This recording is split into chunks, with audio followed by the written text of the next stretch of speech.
ሰራተኛ ያስገደላት። የዛ ሀገርም ኤጀንሲ ተጠያቂ ነው፣ የኢትዮጵያም ኤጀንሲ ተጠያቂ ነው። ሌላው ይቅርና ሙቤ ሊሰራበት የሚችለው የእያንዳንዱ አገር ኤጀንሲዎች ሰራተኞቻቸውን ከላኩ በኋላ በኤምባሲያቸው አማካኝነት ኤጀንሲዎች እዛ ሀገር ያሉ ኤጀንሲ ሰከን ሙቤ ተፍትሽ ይደረጋል። ስለዚህ ዜጋን የሚከታተለው ክፍል የት አለ? እቺ ልጅ ስንት ወር ሰከን ላይ ተቀምጣ ነው? እምን ውስጥ ደብቀዋት ነው? ወይስ እናንተ ሄዳችሁ ሰከን አትፈትሹም? ጥያቄ። እኔ በምሰራበት ሰዓት ኢትዮጵያኖች እየመጡ ሰከን ይፈትሹ ነበር። ሲፈትሹ እየመራን እናሳያቸዋለን። እነዛ ዜጋ የሚከታተሉ ሰዎች መንግስት የመደባቸው የት አሉ? አንዱ ጥያቄ እሱ ነው። ሁለተኛ ደረጃ እቺ ልጅ የመመታትም የመሰደብም የመገደልም በውጭ ሀገር ዜጋ ማንም የሚፈቅድ የለም። የዚች ልጅ ሬሳ ከዛ ሀገር መውጣት የለበትም ሀቁ ካልወጣ በስተቀር። አሁን ግብፃዊ ስለገደላት አይደለም፣ ማንም ይግደላት ማንም። በነገራችን ላይ ኢትዮጵያዊ ላይ ተቀጣሪ አስተርጓሚዎች የሚሆኑ የራሳችንን እህቶች የሚበድሉ አሉ። የራሳችን ዜጋ እኛንን ዜጎቻችንን ስናወርድ ሌላ ዜጋ የሚጫወትብን። ኬንያዊቱ ምግብ የምትሰራ ልትሆን ትችላለች፣ በእነሱ ስር ነው ያለችው። ታያለህ። አሁን እሷም ጦሮንጦስ ነው የሚያስገቧት። ለምን? ትልቅ ሚስጥር አውጥታባቸዋለች፣ ፈዳ አድርጋቸዋለች። ስለዚህ አንደኛ የኢትዮጵያ ኤጀንሲ ልጆቹን አለመከታተሉ፣ እኛ ችግር ላይ ነን ሲባሉ ታገሱ የሚባሉት። አሁን እኔ ቅድም የደወልኩብህ ኬስ ሙሉ የሴክስ ፊልም ነው ለኔ ጋር የተላከው። እውት ከመጣሁ ወር ከ15 ቀኔ ድረሱልኝ፣ በወር ከ15 ቀን ይህን ስራ እያሰራች ነው ብላ ነው ሙሉ እልክልሃለሁ ሙቤ ሙሉ። ይሄንን እያየ ኤጀንሲው ምንድን ነው ያለው? 2 ወር ሙይ። እንዴት ነው 2 ወር የምትሞላው? እችል ወይ ራሷን ታጠፋለች በመስኮት።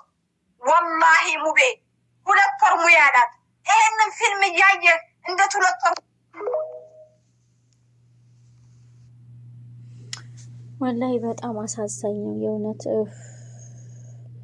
ደግሞ የሚያናድዱት አውቀው እንዲድበሰበስላቸው ሬሳው ወደ ሀገር እኛ እንልካለን በራሳችን ወጪ የሚሉት ነገርስ ምን አይነቶቹ መልኡን ናቸው? በአላህ አያችሁ ምን ያህል እንደሆነ። ይች ልጅ በህጋዊ መታ በግብፃዊ የቢሮ ሰራተኛ ተደብድባለች።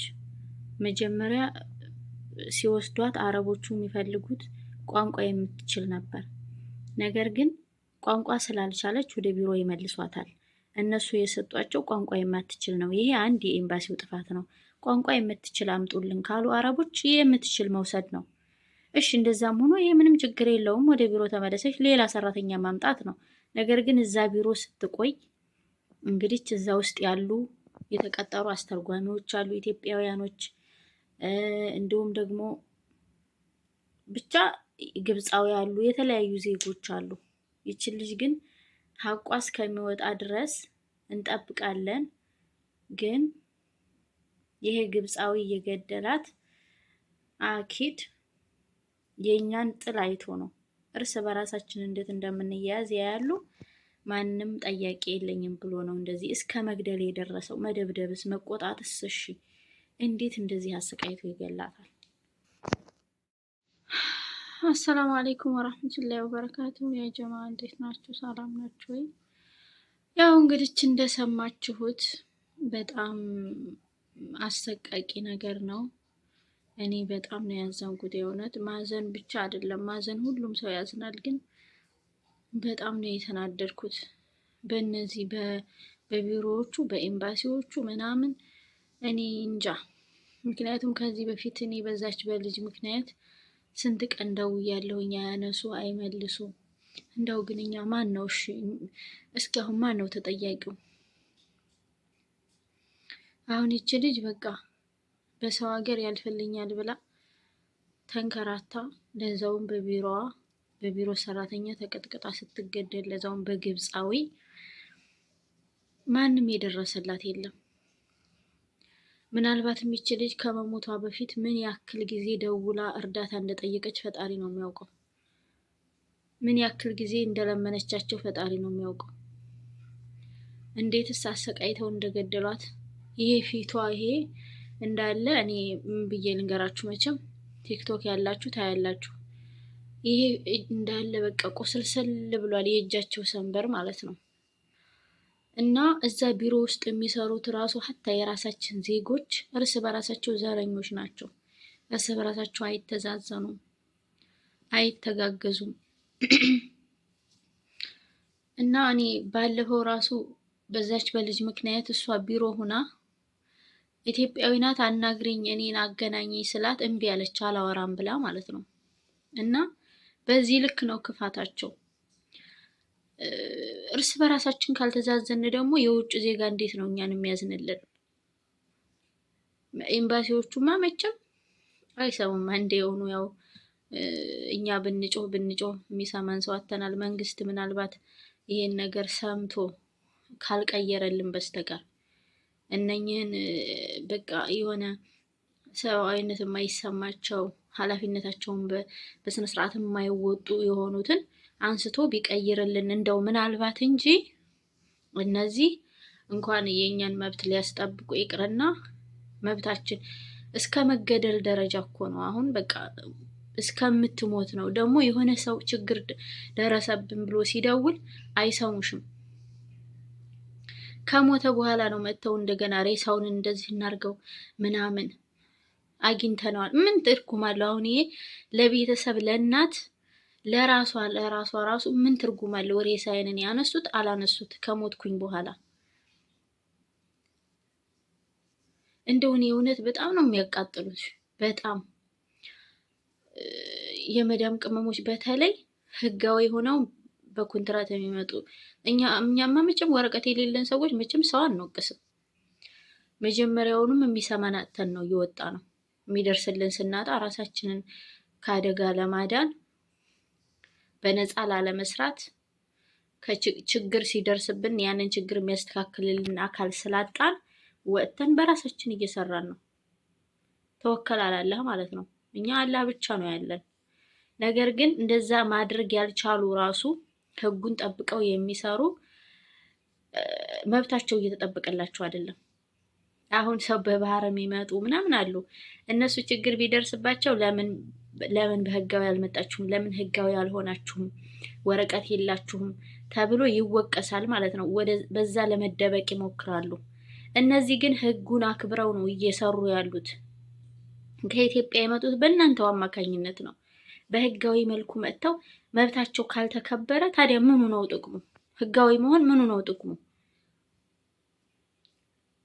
በነገራችን ላይ የዚህ ሀገር መንግስት አላህ ይስጠው፣ ለህጋዊውም ለህገወጡም እኩል ነው የሚሰጠው መብት። እኛ ራሳችን እያጠፋን እንጂ እነሱ ምንም አላረጉንም። ደራሽ እንደሌለን ስላወቁ ይሄ ቢሮ አሁን ቀጥቅጦ የገደላት የኛ ኤምባሲ እንደማይደርስላት ትኩረት እንደማይሰጠው ስለሚያውቁ ነው። የኛን እንዝላልነት አይተው ነው የደፈሯቸው። ምንም አያመጡም ብለው ነው።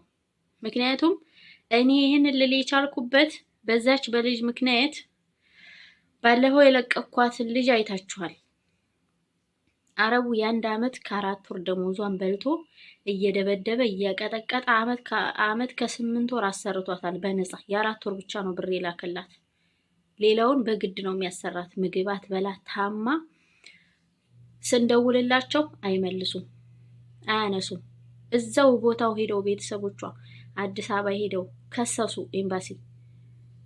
የአዲስ አበባ ኤጀንሲ ወደዚህ ላለው ኤምባሲ ደብዳቤ ልኳል፣ ክስ ላይ ነው ተባለ። ይሄው ወፍ ስንት ወሯ እየተሰቃየች ነው። ማንም የደረሰላት የለም። ከዛ ደግሞ በራሷ ወጥታ እጇን ለፖሊስ ሰጥታ ፖሊስ ደግሞ ወደ ቢሮ ወስዷት ቢሮ ራሱ 2 ወር የሚሆን አሽተው ወንድሙ ቤት ወሰዳት ማለት ነው። ቢሮ አንድ ግብፃዊ አንድ ሱዳናዊ ናቸው ቢሮዎቹ። ግን እነሱ አሁን ሲደወልላቸው አይመልሱም። የወሰዱባት ቤት ራሱ 2 ቤት ነው የሚያሰሯት። ደሞዝ በስርዓት አይሰጧትም። ብቻ ችግር ላይ ናት አሁንም ያለችው። ከሴትዮዋ ጋር ሁሌ እንደተጨቃጨቀች ነው። አውጡኝ ወደ ሀገር ያሳፍሩኝ። ያኛውም የድሮ ብሩ አልተሰጣትም። አረቡ ደግሞ የሚለው እኔ ለቢሮ ሰጥቻለሁ ብሩን ቢሮ ነው የበላው ይላል። ቢሮውን ስንጠይቅ ደግሞ እሱ ነው ከሰነዋል፣ ፖሊስ ልከናል ምናምን ይላሉ። ግን ወፍ እኛን ለማረሳሳት ማለት ነው። ግን ይኸው ብሯ ተበልቶ ቀረ፣ እሷም ተሰቃይታ ማለት ነው። ግን በዚህ ሰዓት እኔ ወላሂ ያልደወልኩበት የለም። በቲክቶክ ለቀኳት፣ ማንም የደረሰልኝ የለም። አሁንም እየተሰቃየች ነው። ግን የሆነ ነገር ሆኖ አላህ አይበልባት፣ እንደው አላህ በሰላም ለሀገሯ ያብቃት እንጂ ማለት ነው። ይች ልጅ አንድ ነገር ብትሆን ወጥተው እንደገና ይይላሉ። የሆነ ሰው ተቸግረ ያለው ብሎ ሲያወራ አዳምጡት፣ ሲደውልላችሁ አንሱና እናግሩት። ቆይ ለምንድን ነው ታዲያ የተቀጠሩት ሰራተኞች ሲደውሉላቸው ለኤምባሲዎቹ አንስተው ችግራቸውን አዳምጠው መፍትሄ ካላመጡ እሺ ማን ነው ተጠያቂው? ወደ ማን ይደወል? ቢሮውማ ጭራሽ አንዱ አንስቶ ማለት ነው እኔ ስደውል በስንት መከራ አንስቶ ለምንድን ነው የምትደውልብኝ? ማን ነው ቁጥሬን የሰጣት ይላል። ለአስተርጓሚዋ ነው እንደዚህ ሲላት የምሰማው። አስተርጓሚዋ ራሷ ግልማጤዋ ለምን 10 ጊዜ ትደውይበታለሽ? እሱ ስራ ነው ምናምን ያላቸው ክፋት ማለት ነው። ይሄን ክፋታችንን ይዘን እንዴት ነው መፍትሄ የምናገኘው? እርስ በራሳችን። አስተርጓሚዋ ሀበሻ ናት፣ ግን ያላት ግልማጤ 10 ጊዜ አትደውይ። እሺ እኔ ወደ ማን ልደውል አልኳት። እኔ ወደ ማን ልደውል? ልጅቷ ስቃይ ውስጥ ሆና ወደ ማን ልደውል? ሰውየውን ደውላችሁ ወደ ቢሮ እንዲያመጧት ንገሩ ስላቸው ጸጥ። በራሷ እግር እንደምንም ብላ ከቤት ወጣ ላሲልላት ለፖሊስ እጇን ሰጥታ ነው ፖሊሱ ይዟት የሄደው ወደ ቢሮ። እነሱ ሊያስወጧት አልቻሉም ማለት ነው። ለአመት ከምናምን ስትሰቃይ ኖራ አስባችሁታል። እስከዛ ድረስ እነሱ ስልክ ቢያነሱና ሰውየውን ወደ ቢሮ ይዛሃትና ብለው ቢያናግሩት ያመጣት ነበረ አረቡ። ግን እነሱ ዝም። ለምን? እነዚህ ቢሮዎች ኤምባሲው ደውሎ ስለማያናግራቸው ስለማይጠይቃቸው፣ ሰራተኞቹ ሄዱ፣ አለቀ፣ ተዘጋ፣ ብራቸውን ተቀበሉ፣ خلاص ይሸጥ። ልክ እንደ ሽያጭ ነው በቃ። ይሄ እንዝላልነታቸው አሁን ይች ልጅ እስከ ሞት አደረሳት ማለት ነው። በጣም ብዙ እንደዚህ አይነት ስቃይ ውስጥ ያሉ አሉ፣ ለመሞት የተዘጋጁ፣ ለማበድ የተዘጋጁ። በጣም ብዙዎቹ ደግሞ ከአይምሯቸው በላይ ጭንቀት ሲሆንባቸው ወጥተው ሻራ ለሻራ የሚሄዱ አሉ። በየመንገዱ ለምንድን ነው እንደዚህ ሆና አብዳ በየሆስፒታሉ በየእስር ቤቱ እንደዚህ አይነት ችግር የሚደርስባቸው ለምን ይመስላችኋል? መጀመሪያ ስቃይ ስለሚደርስባቸው ነው። ሰው ዝም ብሎ አያብድም። ወይ ደግሞ ያለ ደሞዝ ያሰሯቸዋል፣ ወይ ያስጨንቋቸዋል። ከዛ በኋላ በራሳችን አብደን ወጥተን መንገድ ለመንገድ እስከምንሄድ ድረስ ከዛ ተቀርጾ የወጣና ሚዲያ ላይ እንደገና ይይ። ለምን? መጀመሪያ የሚያዳምጣቸው ሰው ስለሌለ፣ አዳማጭ ስለሌላቸው። ሀታ አንዳንዶቹ መጨረሽ ደውላችሁ ስትነግሯቸው ቢሮዎቹ ተመለሺ፣ አርፈሽ ስሪ፣ ችግር ሲን አሁን ይቺ አሁን የተደፈረችው ልጅ ሰምታችኋል። እንግዲህ ሰምታችኋታል። አዚዛት ተደፍራለች እየተባለ ኤምባሲው ምንድን ነው የሚለው? 2 ወር ትጠብቅ። እንዴት ነው 2 ወር? እንኳን 2 ወር 2 ቀን መቀመጥ ራሱ ይከብዳል። ቆይ እንዴት ነው የሚያስቡ ግን? አቤት ወላሂ በጣም ነው የሚያናድዱት። ይችስ የሞተችው እንደ የሞታለ የሬሳ ነው የሚነሳው። ይችኛይቱ ግን ስደውል አሁን እኮ ሚዲያ ላይ ባትወጣ በውስጥ በቃ አንድ ሰው የግድ ሚዲያ ላይ ካልወጣ የሚደርስለት ወገን ከሌለው በውስጥ ለውስጥ ለኤምባሲ ደውሎ ለቢሮ ደውሎ ችግርን መፍታት ቀረ በቃ። ሁሉም እየወጣ እንደዚህ። አሁን ይችል ሚዲያ ላይ ባትወጣ እነዚህ ሚዲያ ላይ ያሉት ሰዎች ባይረዷት ኤምባሲዎቹም አይሰሙም። የሚያነሱትም ለነሱ ብቻ ነው፣ ለኛ ያነሱልንም። ለምን? ማንኛውም ሰው ይሁን ሰራተኛ ሆነው በህጋዊ እስከመጡ ድረስ አንስቶ ማናገር አለባቸው፣ ችግራቸውን መፍታት አለባቸው። እስኪ ሌሎች ዜጎች ነው ሌሎች ዜጎች አንድ ችግር ይድረስባቸው ኤምባሲያቸው በጣም ኃይለኛ ናቸው። በአንድ ስልክ ነው የሚያስቆሙት ችግራቸውን። የኛ ግን እንደማይሰሙን ስለሚያውቁ እነሱም ቢሮዎቹም ተጨማለቁብን። መቼም ቢሮዎቹ ጨርሶ የሌላ ዜጋ ናቸው። አብዛኞቹን ደግሞ ግብጽና ሱዳን ናቸው። ለዛ ደግሞ ያውቃሉ የኛን ኤምባሲ ባህሪ ስለሚያውቁ ለዛ ነው የሚጫወቱብን። እና አሁን ይቺ ልጅ አሁን ምንድን ነው የምትሆነው? 2 ወር ጠብቂ። እንደው ወላሂ በጣም የሚያናደዱ ጨጓራ ነው የሚልጡት። የዚህ ሀገር ህግ ደግሞ መጥፎ ነው። አስቡት። እነሱ ህጉ መጥፎ ነው ማለት ሳይሆን ያኔ በጣም ከባድ ነው። ጥሩ ነው። እኔ ህጋቸውን እወድላቸዋለሁ። ግን አሁን ይቺ ልጅ 2 ወር ታገሰች እንበል። እንዴት ሆና ነው የምትታገሰው እስከ 2 ወር? ከዛስ ፈልጋ ነው ያደረገችው ከተባለ ምን አይነት ቅጣት እንደሚሰጣት መቼም ሁላችንም እናውቃለን። ተገዳ እንዳደረገችው አሁኑኑ ካልተጋለጠ ዝም ብላ 2 ወር ከቆየች በኋላ እሷንም መቀመቅ ሊከቷት እኮ ነው። በስቃይዋ ላይ ስቃይ። ያቺኛይቱስ እሺ አሰሪዋስ እሺ የራሷ ስራ ነው፣ የራሷ ብልግና ነው። خلاص ብትታሰርም ብትገደልም ጉዳያችን አይደለም። ይችኛዋ ግን ተገዳ ነው ይሄ ነገር የደረሰባት። ስለዚህ 2 ወር ጠብቃ እስካሁን ለምን ወዲያውኑ አልተናገርሽም ሊሉ ይችላሉ። አያችሁ፣ ነገሩን ለማወሳሰብ ሲፈልጉ 2 ወር ትጠብቅ። ከዛ በኋላ መቀመቅ ከገባሽ መውጫ የላትም። ልክ እንደዛች እንደ ሌላ አሁን ያቺ ልጅ የሚደርስላት አጥቶ ነው በቃ ነገሩ ተወሳስቦ የቀረችው ማለት ነው። ይችንም እንደዛው የሚሰማቸው የለ፣ የሚያዳምጥ የለ። ነገሩን ደግሞ በትኩሱ ነው መፈታት ያለበት። አሁኑ ነው መውጣት ያለበት። ሀታ ኤምባሲዎች ሰምተው ራሱ መፍትሄ መስጠት። ቆይ 2 ወር ድረስ ለምንድን ነው የምጠብቀው? እኔ ያልገባኝ ነገር እስከዛ እናንተ ምን ልትሰሩ ማለት? ልጅቷ ምን እስከምትሆን እስክታብድ ወይንም ደግሞ ልክ እንደሷ አይነት ቆሻሻ እስከምትሆን አንድ ሰው የሆነ ነገር አስነክታትስ እንደሷ ብትሆንስ? መቼም በጤናዋ እንደዛ ታረጋትም። የሆነ ነገር ብታበላትስ? አስባችሁታል? እንደ ወዴት እንሂድ? የእውነትን እየፈራሁ ነው። ዛሬ ሁላችንም ዛሬ ያለንበት ቤት ጥሩ ሊሆን ይችላል። ነገ ግን ወጥተን ምን ቤት እንዴት አይነት ቤት እንደምንገባ አናቅም። አስባችሁታል? ነገ ሄደን ማን ቤት እንደምንገባ አናቅም። እንደው አላህ እየጠበቀን ነው እንጂ ማለት ነው። አላህ ይጠብቀን። እኛ ግን ምንም ወኪል የለንም። ሀይ የምንለውም የለንም። አሁን ይቺ ልጅ ሞተች። خلاص ከሞተች በኋላ እንደገና ይደርሱላታል። ይችኛዋን ደግሞ እስከምትሞት እየጠበቁ ነው። 2 ወር ጠብቂ።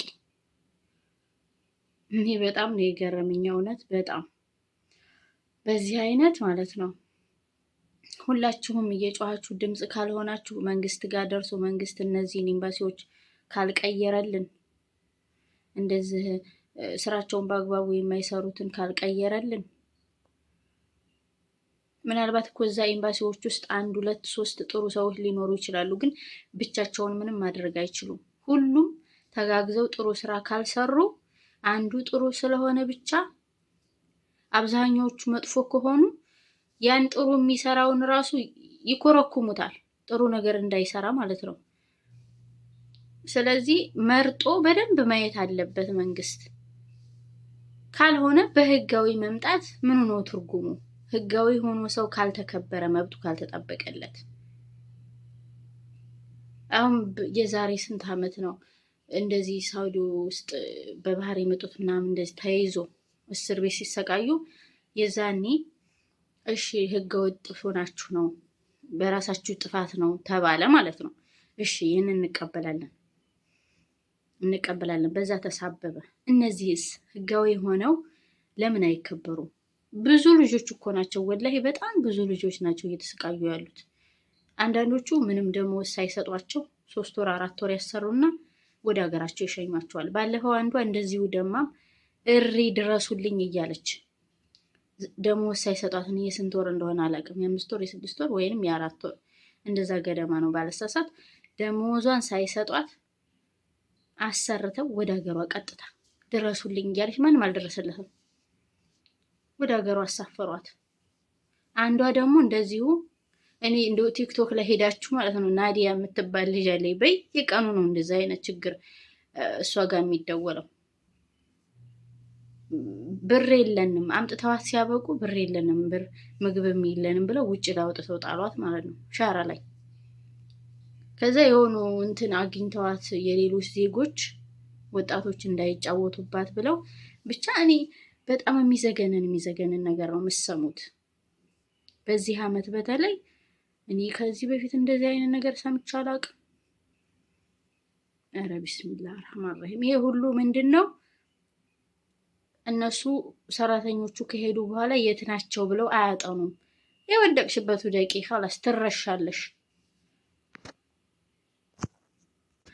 እና እኔ ምን እላለሁ ብላችሁ ነው? ወላሂ እኔ እንጃ።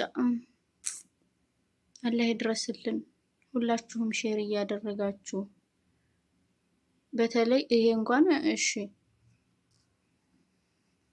ግን ሚዲያ ላይ ያሉ ትላልቅ ሚዲያዎች ማለት ነው በደንብ መስራት አለባቸው መንግስት ጋር እንዲደርስና እንዲቀየሩልን። የእውነት ቆይ እስከ መቼ ነው? እኔ እንቅልፍ ነው የነሳኝ። እስከ መቼ ነው እንደዚህ የምንሆነው? ምንም የሚደርስልን ሰው አተን የምንኖረው እንዴት ነው? መንግስት ደግሞ እዚህ እየከፈላቸው አይደል እንዴ? እነዚህን ቀጥሯቸው ለእኛ አይደል የተቀጠሩት? ህዝቦችን እንዲያገለግሉ አይደል የተቀጠሩት? ግን እነሱ የራሳቸው መጠቃቀሚያ የራሳችን ዜጎች ሆነው እርስ በራሳቸው ዘረኞች ናቸው።